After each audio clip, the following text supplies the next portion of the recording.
ਅੰਮੀ ਜੀ ਪੁਰਾਣੇ ਦੌਰ ਦੀ ਗੱਲ ਆ। ਹਾਂਜੀ। ਦੋ ਪੱਕੇ ਯਾਰ ਸੀਗੇ, ਦੋਸਤ ਸੀਗੇ, ਹਾਂਜੀ। ਪਿੰਡ ਦੇ ਵਿੱਚ ਰਹਿੰਦੇ ਸੀਗੇ। ਅੱਛਾ ਜੀ। ਇਕੱਠੇ ਖੇਲੇ, ਵੱਡੇ ਹੋਏ, ਪੜ੍ਹੇ ਲਿਖੇ, ਸਕੂਲ ਕਾਲਜ ਇਕੱਠਿਆਂ ਨੇ ਕੀਤਾ ਅੰਮੀ ਜੀ। ਹਾਂਜੀ। ਹਰ ਟਾਈਮ ਇਕੱਠੇ ਬੈਠਣਾ ਉੱਠਣਾ। ਹਾਂਜੀ। ਮਤਲਬ ਕਿ ਜਿਸ ਟਾਈਮ ਵੀ ਵਿਹਲਾ ਟਾਈਮ ਹੋਣਾ ਨਾ ਤੇ ਉਹਨਾਂ ਦੋਸਤਾਂ ਨੇ ਇਕੱਠੇ ਹੋ ਕੇ ਬੈਠਣਾ। ਅੱਛਾ ਜੀ। ਇੰਨੀ ਗੂੜੀ ਯਾਰੀ ਦੋਸਤੀ ਸੀ, ਵਾਹ ਇੱਥੇ ਜੀ ਤੱਕ ਕਿ ਉਹਨਾਂ ਦੇ ਘਰਦਿਆਂ ਦਾ ਵੀ ਆਪਸ ਦੇ ਵਿੱਚ ਪਿਆਰ ਮੁਹੱਬਤ ਹੈਗਾ ਸੀਗਾ। ਹਾਂਜੀ। ਹਾਂਜੀ।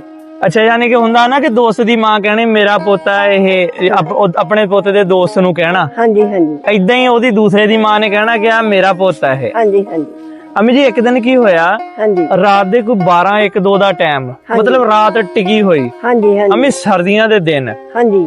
ਇੱਕ ਦੋਸਤ ਨੇ ਨਾ ਦੂਸਰੇ ਦੋਸਤ ਦਾ ਜਾ ਕੇ ਦਰਵਾਜ਼ਾ ਖੜਕਾਇਆ। ਅੱਧੀ ਰਾਤ ਹੋਵੇ, ਅੱਛਾ ਜੀ। ਸਰਦੀਆਂ ਦਾ ਮੌਸਮ, ਧੁੰਦਾਂ ਪਈਆਂ ਹੋਈਆਂ। ਹਾਂਜੀ। ਅਮੀ ਜੀ ਉਹਨੇ ਨਾ ਦੋਸਤ ਨੇ ਦੂਸਰੇ ਨੇ ਦਰਵਾਜ਼ਾ ਖੋਲਿਆ। ਅੱਛਾ ਜੀ।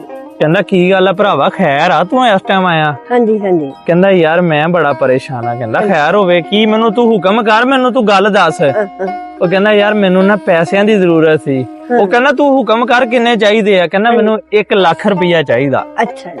ਅੰਮੀ 1 ਲੱਖ ਰੁਪਇਆ ਉਦੋਂ ਕਰੋੜਾਂ ਦੇ ਬਰਾਬਰ ਹਾਂ, ਸੀ। ਕਰੋੜਾਂ ਦੇ ਬਰਾਬਰ। ਉਹ ਗਿਆ ਅੰਦਰ ਜਾ ਕੇ ਲੱਖ ਰੁਪਇਆ ਚੱਕਿਆ, ਚੱਕ ਕੇ ਤਾਂ ਉਹਨੂੰ ਫੜਾਇਆ। ਕਹਿੰਦਾ ਲੈ ਭਰਾਵਾ ਹਾਂਜੀ। ਹੋਰ ਦੱਸ। ਕਹਿੰਦਾ ਨਹੀਂ ਨਹੀਂ ਬਹੁਤ ਸ਼ੁਕਰੀਆ। ਹਾਂਜੀ। ਚਲਾ ਗਿਆ। ਹਾਂਜੀ। ਅੰਮੀ ਵਾਪਸ ਆਇਆ ਨਾ, ਹਾਂ। ਹਾਂ। 1 ਲੱਖ ਰੁਪਇਆ ਦੇ ਕੇ ਆਪਣੇ ਯਾਰ ਨੂੰ, ਆਪਣੇ ਭਰਾ ਨੂੰ, ਆਪਣੇ ਦੋਸਤ ਨੂੰ, ਹਾਂਜੀ। ਹਾਂਜੀ। ਤੇ ਅੰਮੀ ਬੁੱਬਾ ਮਾਰ ਕੇ ਰੋਣ ਲੱਗ ਗਿਆ ਉੱਚੀ ਉੱਚੀ। ਅੱਛਾ ਜੀ। ਅੱਖਾਂ 'ਚੋਂ ਪਾਣੀ ਆ ਗਿਆ ਹਾਂਜੀ। ਤੇ ਹਾਂਜੀ। ਬੈਠਾ ਸਿਰ ਥੱਲੇ ਸਿੱਟ ਕੇ ਤੇ ਰੋਈ ਜਾਵੇ, ਅੱਖਾਂ 'ਚੋਂ ਛਮ ਪਾਣੀ ਜਾਈ ਜਾਵੇ। ਹਾਂਜੀ। ਹਾਂਜੀ। ਉਹਦੀ ਬੁੱਢੀ ਕਹਿੰਦੀ ਭਲਿਆ ਲੋਕਾ, ਹਾਂ। ਜੇ ਤੇਰਾ ਨਹੀਂ ਸੀ ਸਰਦਾ ਕਿਉਂ 1 ਲੱਖ ਰੁਪਇਆ ਦਿੱਤਾ ਤੂੰ? ਹਾਂਜੀ। ਹਾਂਜੀ। ਹੁਣ ਤੂੰ ਦੇ ਕੇ ਜੂ ਰੋਣ ਡਿਆ ਆ। ਹਾਂਜੀ। ਹਾਂਜੀ। ਤੂੰ ਪਹਿਲੇ ਹੀ ਨਾ ਪੈਸੇ ਦਿੰਦਾ ਉਹਨੂੰ। ਹਾਂਜੀ। ਹਾਂਜੀ। ਹਾਂਜੀ। ਉਹ ਕਹਿੰਦਾ ਪਾਗਲੇ ਜ਼ਮਾਨੇ ਦੀ ਇਹ ਭਲੀਏ ਲੋਕੇ। ਹਾਂ। ਹਾਂ। ਕਹਿੰਦਾ ਮੈਂ ਇਸ ਵਾਸਤੇ ਥੋੜੀ ਰੋ ਰਿਹਾ ਕਿ ਮੈਂ ਉਹਨੂੰ 1 ਲੱਖ ਰੁਪਇਆ ਦੇਤਾ। ਹਾਂਜੀ। ਮੈਂ ਤੇ ਇਸ ਵਾਸਤੇ ਰੋਣਾ ਹਾਂ। ਕਿ ਮੈਂ ਦਿਨ ਰਾਤ ਆਪਣੇ ਯਾਰ ਦੇ ਨਾਲ, ਆਪਣੇ ਭਰਾ ਦੇ ਨਾਲ, ਆਪਣੇ ਦੋਸਤ ਦੇ ਨਾਲ ਫਿਰਦਾ ਆ। ਮੈਨੂੰ ਉਹਦੀ ਗੱਲ ਦਾ ਪਤਾ ਹੁੰਦਾ, ਉਹਨੂੰ ਮੇਰੀ ਗੱਲ ਦਾ ਪਤਾ ਹੁੰਦਾ ਆ। ਹਾਂਜੀ। ਹਾਂਜੀ। ਅਸੀਂ ਇੱਕ ਦੂਸਰੇ ਦੇ ਦੁੱਖ ਦਰਦ ਦੇ ਵਿੱਚ ਸ਼ਰੀਕ ਹੁੰਨੇ ਆ, ਖੁਸ਼ੀਆਂ ਦੇ ਵਿੱਚ ਸ਼ਰੀਕ ਹੁੰਨੇ ਆ। ਹਾਂਜੀ। ਉਹ ਮੇਰੇ ਨਾਲ ਹਰ ਇੱਕ ਗੱਲ ਕਰਦਾ, ਮੈਂ ਉਹਨਾਂ ਹਰ ਇੱਕ ਗੱਲ ਕਰਦਾ। ਮੇਰੇ ਹਰ ਟਾਈਮ ਉਹ ਦੁੱਖ ਸੁੱਖ 'ਚ ਕੰਮ ਆਂਦਾ ਆ। ਹਾਂਜੀ। ਅੱਜ ਮੇਰੇ ਭਰਾ ਨੂੰ ਅੱਧੀ ਰਾਤ ਨੂੰ ਮੇਰੇ ਬੂਹੇ ਤੇ ਚੱਲ ਕੇ ਆ ਕੇ ਪੈਸੇ ਮੰਗਣੇ ਪਏ। ਹਾਂਜੀ। ਉਹ ਮੈਨੂੰ ਕਿਉਂ ਨਹੀਂ ਪਤਾ ਲੱਗਾ ਕਿ ਮੇਰਾ ਯਾਰ, ਮੇਰਾ ਦੋਸਤ ਇੰਨੀ ਮਜਬੂਰੀ 'ਚ ਆ? ਹਾਂਜੀ। ਤੇ ਮੇਰੀ ਯਾਰੀ ਕਾਦੀ ਆ ਕਿ ਮੈਨੂੰ ਆਪਣੇ ਯਾਰ ਦੀ ਟੈਨਸ਼ਨ ਦਾ ਹੀ ਨਹੀਂ ਪਤਾ ਹੈਗਾ। ਮੈਨੂੰ ਉਹਦੇ ਹਾਲ ਦਾ ਹੀ ਨਹੀਂ ਪਤਾ ਲੱਗਾ। ਮੈਨੂੰ ਉਹਦੇ ਹਾਲ ਦਾ ਹੀ ਨਹੀਂ ਪਤਾ ਹੈਗਾ। ਮੈਨੂੰ ਤਾਂ ਰੋਣਾ ਇਸ ਗੱਲ ਦਾ ਆਣ ਡਿਆ ਕਿ ਮੈਂ ਕੈਸਾ ਯਾਰ ਆ, ਮੈਨੂੰ ਆਪਣੇ ਯਾਰ ਦੇ ਹਾਲ ਦਾ ਨਹੀਂ ਪਤਾ।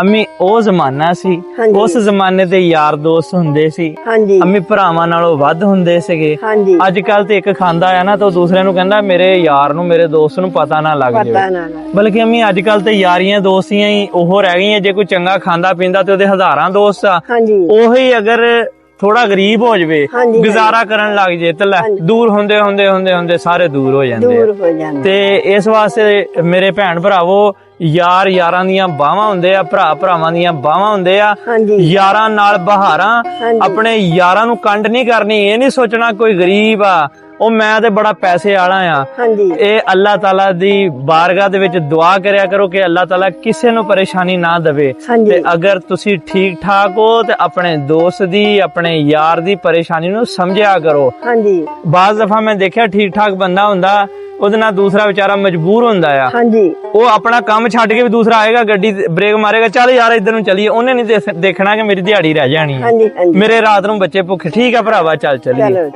ਲੇਕਿਨ ਉਹਦਾ ਤੁਸੀਂ ਵੀ ਸੋਚਿਆ ਕਰੋ। ਹਾਂਜੀ। ਤੇ ਪੁਰਾਣੇ ਵਕਤਾਂ ਨੂੰ ਨਹੀਂ ਭੁੱਲਣਾ, ਪਿੰਡਾਂ ਥਾਵਾਂ ਨੂੰ ਨਹੀਂ ਭੁੱਲਣਾ, ਪਿੰਡਾਂ ਥਾਵਾਂ ਦੇ ਗੁਜ਼ਰੇ ਹੋਏ ਵਕਤ ਨੂੰ ਨਹੀਂ ਭੁੱਲਣਾ ਹੈਗਾ। ਹਾਂਜੀ। ਵੀਡੀਓ ਅੱਛੀ ਲੱਗੀ ਆ ਤੇ ਲਾਈਕ ਕਮੈਂਟ ਸ਼ੇਅਰ ਜ਼ਰੂਰ ਕਰਿਓ। ਦੁਆਵਾਂ 'ਚ ਯਾਦ ਰੱਖਿਓ। ਅੱਲਾਹ ਹਾਫਿਜ਼। ਵਾਹ ਜੀ ਵਾਹ।